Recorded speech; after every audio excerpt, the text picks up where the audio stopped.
أعوذ بالله من الشيطان الرجيم. بسم الله الرحمن الرحيم.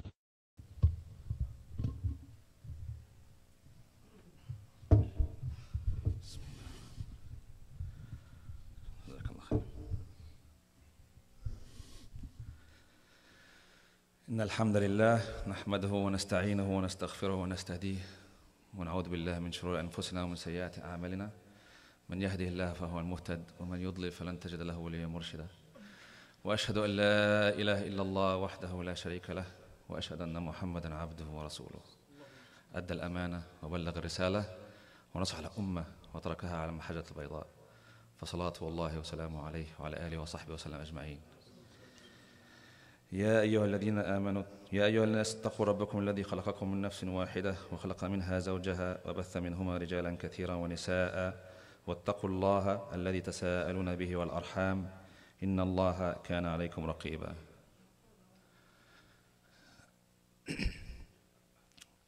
What happened to the Muslims? I am not a speaker. I don't give lectures. I'm one among you. But it has come to us that we are so backwards in our understanding. We do not know the common rules about Islam, the common sense, the known from Islam by necessity, المعلوم من الدين بالضرورة, that ignorance does not help us if we do not know the basic rule about Islam. Certain rules, you could count them on your hands, that any Muslim who calls himself a Muslim should know. I'm no different than any of you. I'm not even properly in front of some people's eyes that I'm not wearing the proper attire for giving the khutbah. I don't have the kufi. But we're all Muslims in a situation where we have to give the khutbah. We have to wait 15 minutes because the speaker had an emergency. I mean, it's going to happen that we have people delayed from the khutbah. Each one of us should have the basic common understanding how to live his life as a Muslim. You need someone to take your hand and tell you how to pray. You do not need someone to tell you how to perform your siyam or zakah or any of the basic rules, the 5 pillars of Islam. You do not need somebody to tell you if the first line is not complete, you have to complete it first before you go to the next line. You do not need somebody to tell you close the gaps. These are basic rules. We all know it. You don't have to have a sheikh with a kufi. You don't have to have a sheikh with a big beard. Right? This way, when you're in a situation where you have a group of people, Muslims, and you need somebody to give a khutbah, we don't have to have this problem. Each one of us is able in his own household to give rules and educate his kids. It's the same thing. So the family, the group of people, the community, the ummah, starts from the household. I'm giving this advice for myself first, of course. Give the advice, explain to your kids the basic common rules from Islam. Very simple. Right? The father tells his son or his daughter, okay, in a situation you're going to happen in the future, you have to give the khutbah. What are you going to do? Of course, you're going to have mistakes, but then you go to the books from the Quran and Sunnah. The Prophet ﷺ said, I came with the Quran and like it with it. The Quran and Sunnah. So the Sunnah explains the Quran. I'm not prepared to give a khutbah, but I have a story to share from the previous nations about how the shaitan works in deviant ways to reach us and try to deviate us from the path. It's about a people from Bani Israel. He's a pious person. The story explains the difference between a pious person who prays, a worshipper, and an alim. Probably most of you know it. It's about Barsisa. He's a worshipper. He's doing every worship there is under the sun that Allah gave it to him through the the different people who give the educational advice. Now this person, he's living alone, right? He does not give the education to somebody else. He just has the worship and he does it. And somehow it relates to my situation, in our situation right now. You have the knowledge, even if one rule that you know, it's an obligation on you to give it to whoever you have, family, friends, whatever that you have, right? رب حامل الفقه إلى من هو أفقه منه ورب حامل الفقه إلى من هو ليس بفقيه رب حامل الفقه من ليس بفقيه إلى من هو أفقه منه. In other words, you give the knowledge, even if you're not a faqih, if you don't understand what you're carrying, you heard it the right way and you know it's authentic, you give it to somebody, maybe he will understand it, he will implement it. This is the obligation each one of us. This worshipper, Barsisa, he was living in an area, I don't know where it was, I don't remember where it was, but he's doing all his worshiping deeds. And he was living close by to 3 brothers and a sister. The 3 brothers were, Bani Israel also, it was written on them that they have to go to jihad all the time. They have to make, in the cause of Allah subhanahu wa ta'ala, to spread the message. So they were going to jihad all the time, and they don't know where to leave the sister with. So they went to the worshipper, and they told him, can you take care of our sister while we're going to jihad? I didn't bring this story of my mind. I read it. Probably some of you read it. But it has, even if some authenticity is an issue, you just take the moral of the story. He said in the beginning, I don't know what to do. I mean, I can't. I'm worshiping. I'm doing my thing. Okay, just make sure that nobody attacks our sister when she's home alone. Okay, inshallah. So they go to jihad. Now Barsisa is worshiping, and then guess who knocks on the door, comes to him?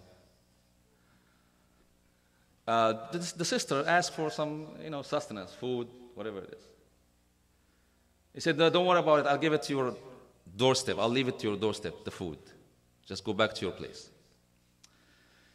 Now the shaitan tells him, well, okay, this is, what's going on? She's not an animal, she's a human being. Go give the food. I'm telling you the steps where the shaitan takes.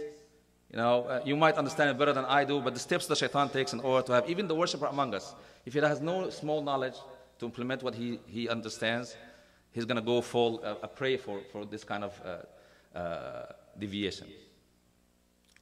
So he goes, he leaves the food and the dustard, and he says, knocks on the door, and the sister of the 3 brothers comes and opens the door and takes it. And he goes back to worship. Shaitan comes to him, tell him, listen, just, uns. She's a human being. The name of Anas, uns, is that you have to be social with your neighbor. Why don't you just talk to her behind the door? Shaitan, when he comes in the beginning, he's not going to tell you, go and just go, excuse my language, sleep with that woman and do something. He's going to tell you, go, talk to her nicely. She's not an animal. You have to be social to her. So he goes, he knocks on the door, so how's everything? Is the food okay? Yes, fine, alhamdulillah. Okay, the first day went fine. Goes back to his worship, right? He's not reading what the situation is. He's not understanding, okay, when a situation like this, what should I do? Right? He's just worshiping. He doesn't even expand his knowledge. So the shaitan comes to him and says, listen, you can't just knock on the door and talk, do something else. Open the door this time, tell her to open the door. Give her the food with your hand. It's nothing wrong. It's not haram to give her the food in your hand. Right? Goes next day, gives her the food with her hands. She opens. She is also in need of discussion. Even though she's considered a Muslim at that time, because the people of Israel who worship Allah subhanahu wa ta'ala, they consider Muslim. She wants to talk. But she knows the rules that, he's a worshiper and I'm not married, so there's just some kind of limitation. To make the story short, at the end of the I don't know how many days, it happened that he fell on her and slept with her, right? Oh, he went back home and he's tried to, I have to ask Allah for forgiveness and all these things, right? The shaitan took step by step until he did the zina wal-'iyadhu billah. He goes back to his house trying to worship, closing the door. It's too late now, you close the door, you were talking to her before and you actually went to the house. La hawla wa la quwwata illa billah. So what happens? I'm going to ask Allah for forgiveness. Now, he doesn't even go understand what's the next step. Something, he did an action. You have to, carry the consequences. You want to correct it, you have to make the tawbah the proper way. By having the correct steps. The shaitan comes to him and says, what happens to the brothers when they come back and they find out that their sister is being, what's the word you use in this situation?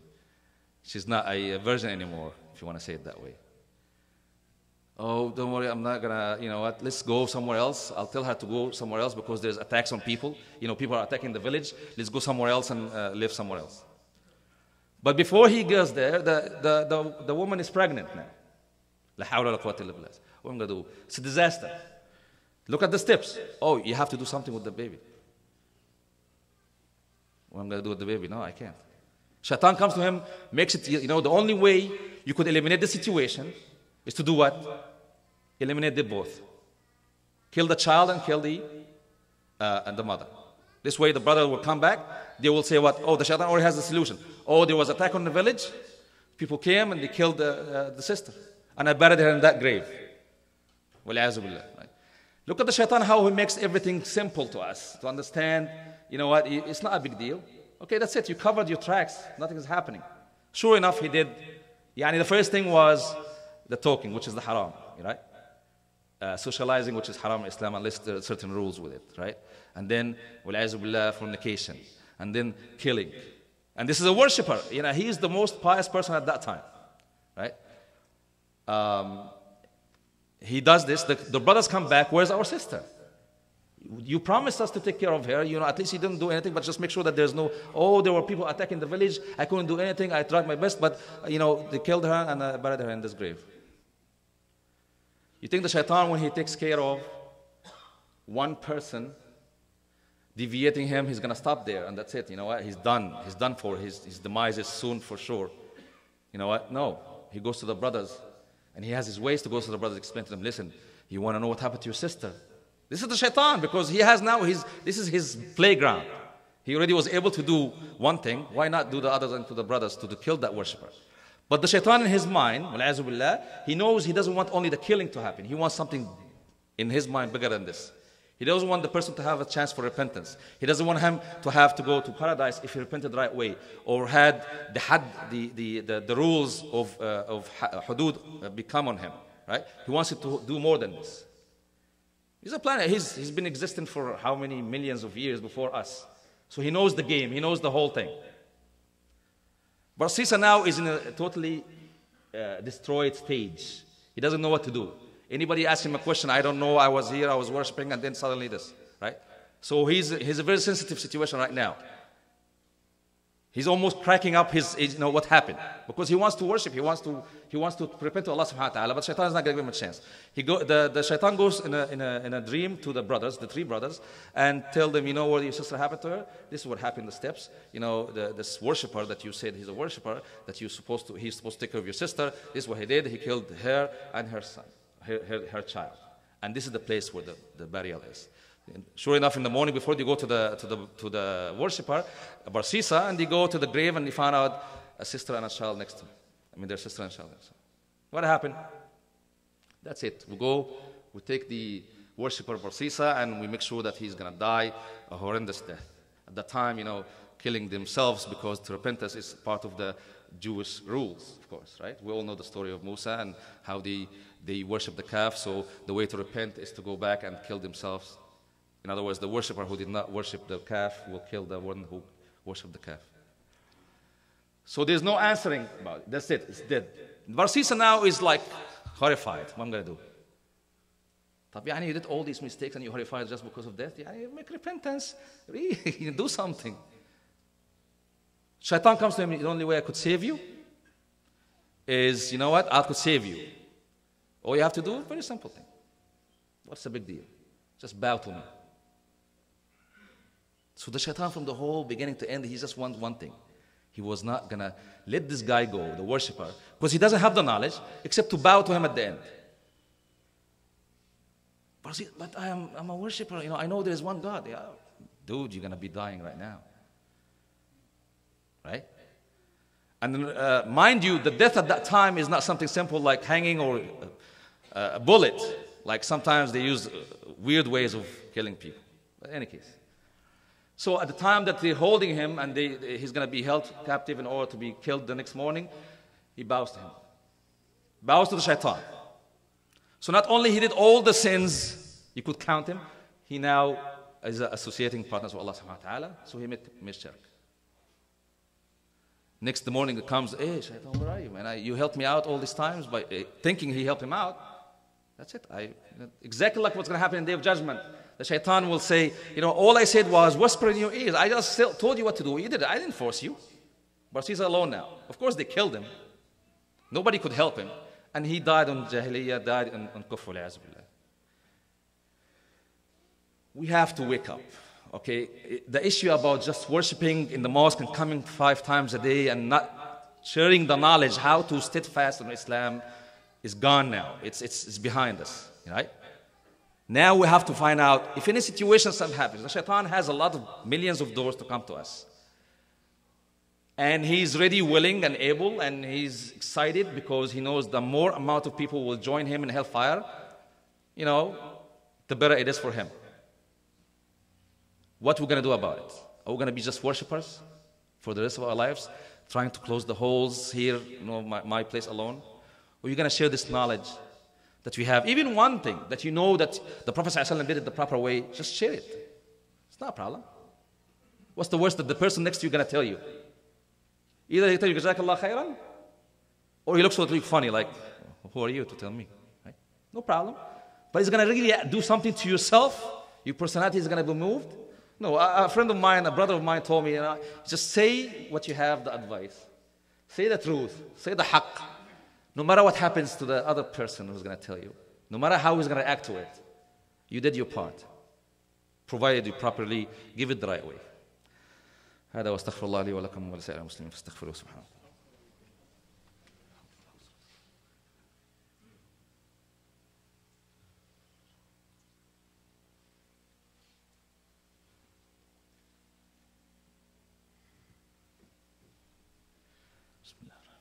الحمد لله والصلاة والسلام على رسول الله نحمده ونستعينه ونستغفره ونستهديه ونتوب إليه ونتوكل عليه ونعوذ بالله من شرور أنفسنا ومن سيئات أعمالنا من يهده الله فلا مضل له ومن يضلل فلا هادي له وأشهد أن لا إله إلا الله وأشهد أن محمدا عبده ورسوله.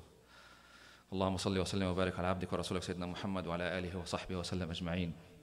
اللهم انصر الإسلام والمسلمين في كل مكان. اللهم انصر المجاهدين في كل مكان يا أرحم الراحمين. اللهم انصر من نصر دين محمد صلى الله عليه وسلم واجعلنا منهم واخذل من خذل دين محمد صلى الله عليه وسلم ولا تجعلنا منهم. اللهم انصرنا يا أرحم الراحمين على الحق. اللهم أرنا الحق حقا وارزقنا اتباعه وأرنا الباطل باطلا وارزقنا اجتنابه. اللهم أنت المستعان وعليك البلاغ ولا حول ولا قوة إلا بك. اللهم اهدنا فيمن هديت وعافنا فيمن عافيت وتولنا فيمن توليت وقنا واصرف عنا شر ما قضيت إنك تقضي بالحق ولا يقضى عليك إنه لا يذل من وليت. أستغفرك اللهم ونستغفرك اللهم ونتوب إليك. اللهم فارج الهم وكاشف الغم ومجيب دعوة المضطرين رحمن الدنيا والآخرة ورحيمهما أتترحمنا فارحمنا برحمة تغنني بها عن رحمة من سواك. وآخر دعوانا الحمد لله رب العالمين وأقم الصلاة. Ubaidullah is here? Ubaidullah is here? So where's the brother who was Hafiz to the Quran?